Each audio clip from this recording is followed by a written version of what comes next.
Good morning mga ka-RB!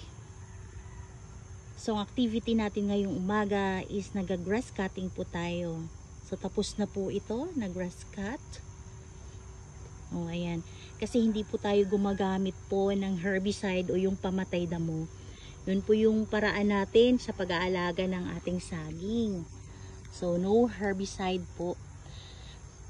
As of this moment, after natin mag-grass cut, ayan, nag-i-spray na din po tayo sa mga dahon ng RB Golden Green Foliar Fertilizer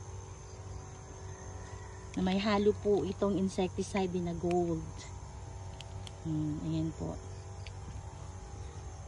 Kita nyo po naman ang ating saging. Malalaki ang katawan. Ayan po, oh.